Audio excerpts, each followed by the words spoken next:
Welcome to Loup TV. I'm Gene Munster along with Doug Clinton. And today we're going to talk about three things that hit Doug and my radar. And they include BlackBerry officially ending its service. Second, an acquisition, $500 million acquisition by Google. And last is OpenSea. They may be raising some money. So we'll jump in with the BlackBerry news. Many of you probably have never heard of BlackBerry. BlackBerry, for those of you who've been around for a little bit, of course, was the first, I would say, mobile device that really captured our attention. They're making it official today. They're ending their service because it's been based on 2 and 3G, and the carriers are no longer supporting 2 and 3G as they inch towards 5G. And that leaves BlackBerry out in the cold. They do have a business. They have shifted. This is still like a $5 billion market cap company. They have shifted into more of mobile security company. And so they're going to do just fine. But we did want to mark the moment in part because of what there was a couple lessons about our lives that happened with BlackBerry. One was just on the attention side. When BlackBerrys first came out, it was magical to be able to do email from anywhere. And there was a phrase that came out of you didn't want to forget your Crackberry, or you were a Crackberry user.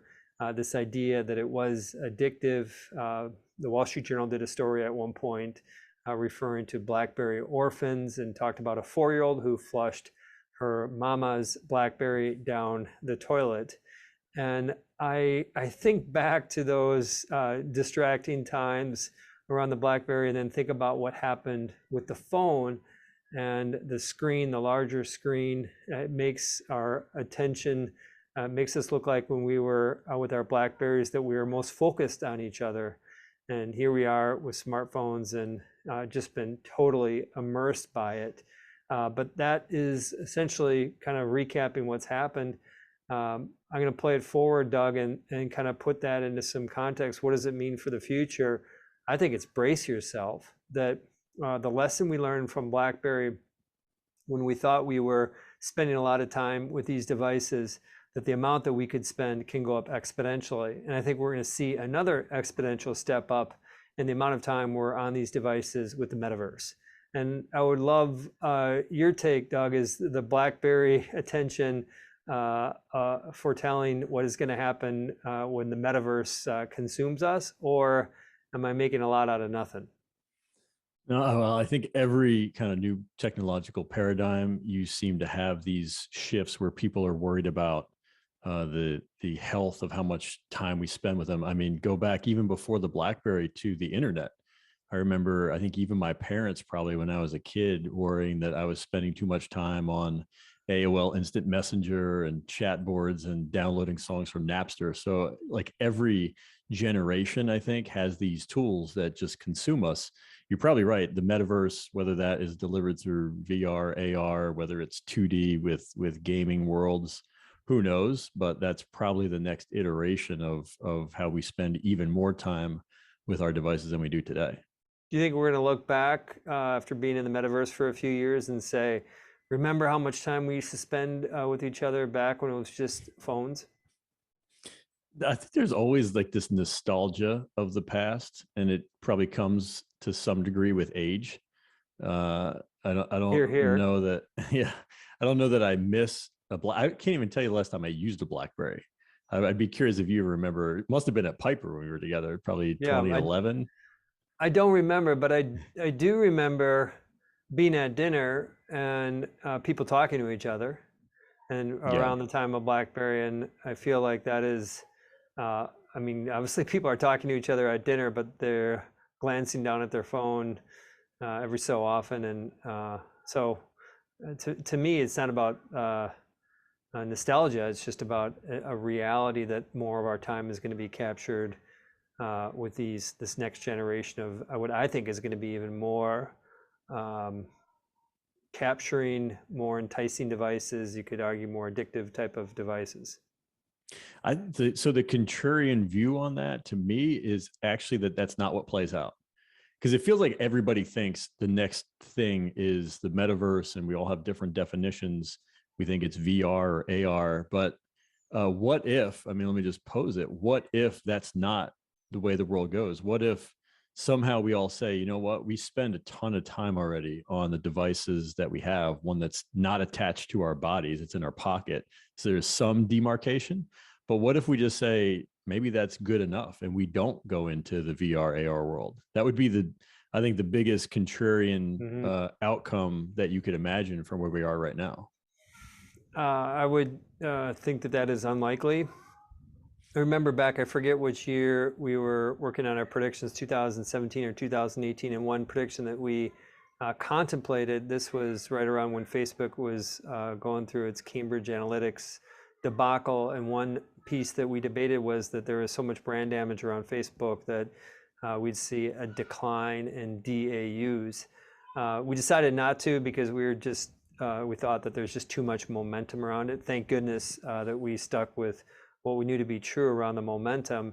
And we thought that was the opportunity for people to kind of wake up and say, like, this is ridiculous how much time I'm spending on Instagram. And instead, the growth, it's like 10% one quarter, 9% the next quarter, 11% the next quarter. It's like clockwork over the last 5 years. And so I think I'm going to take the other side of the contrarian view. We'll see how this plays out. My mom did say I watched too much TV when I was growing up. Guess what, Mom? You were right. I did watch too much TV, and I think we're going to be spending way too much time in the metaverse. Let's keep moving here. Google made an acquisition today. You called me up and said, "Hey, this has caught my attention. Tell me more."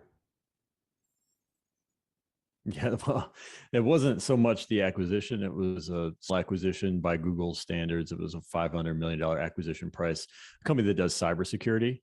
And I mean, to put it in the context of Google, they're going to do 250 billion in revenue last year when they report Q4. So this company is going to be minuscule. It doesn't really matter for the story. What I thought was kind of interesting, though, is we talk about all of the attention that the government has put on big tech. And so every time I see them actually complete an acquisition, it always just kind of, I raise my eyebrows, because I think there's this sort of perception that it just feels like they shouldn't be able to get anything done. You know, like any acquisition they make, no matter how big or small, feels like it needs to go through the scrutiny of the government. And here's an example of one that is obviously relatively small that doesn't really seem to be an issue. What I would say, though, is I think if Google or Facebook or Apple or Amazon, kind of the big four, if they were to try to do a really big acquisition, I'd have to believe that that would cause some consternation amongst the government. So maybe the play for these companies is to try to find small things that can turn into big things, you know, like Google did with YouTube a long time ago, like Facebook did with Instagram a long time ago. That's probably their best path for, you know, using M&A as a capital allocation tool, because I don't think they can do the big things still. What do you think the threshold is for it to catch Washington's eyes? I think there's a newsworthy number around $1 billion. They have great lawyers, probably some of the best lawyers in the world, and they know how much they can press, and they probably know how much they can't press. So I think they're sort of playing within the implicit rules that the government's setting up for the game with them. Love it. We're going to conclude with the OpenSea topic. Doug, I know you spend just a ton of time thinking about NFTs and crypto, and maybe just for some basic groundwork, who is OpenSea? OpenSea is the biggest NFT marketplace in the world. And to put it in context, they did over $15 billion in volume last year. So, I mean, that's a sizable marketplace sort of by any standards. Crypto, I think, writ large, traded something like $14 trillion.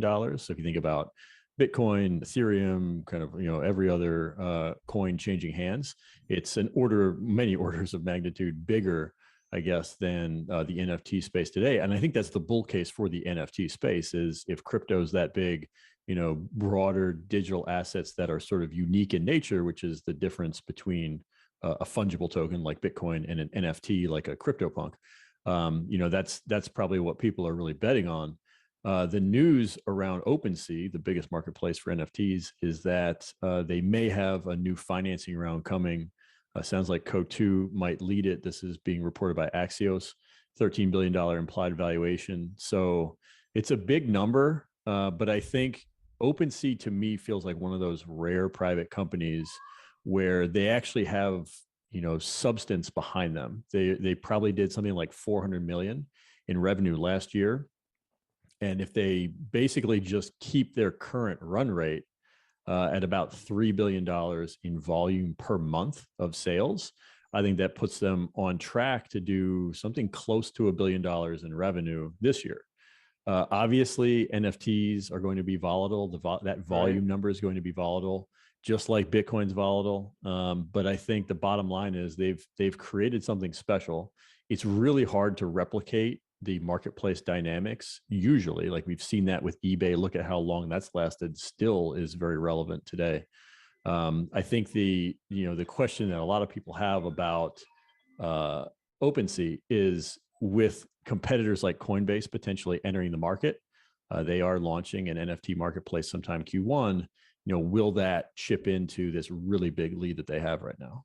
And Coinbase's market cap, remind me, is like 50 billion's come back a little bit here. I think it's around 70. I haven't looked at it today 65 yet. billion, 65. Yeah. So 15 versus 65, a big markup. OpenSea had a difficult middle part of the year with one of the employees going rogue. He moved out, then they switched in, different role at the company, different position at the company, but Brian Roberts, who is the former CFO of Lyft, Brian is a rock star, solid as the day is long, and it's exactly what that company needed.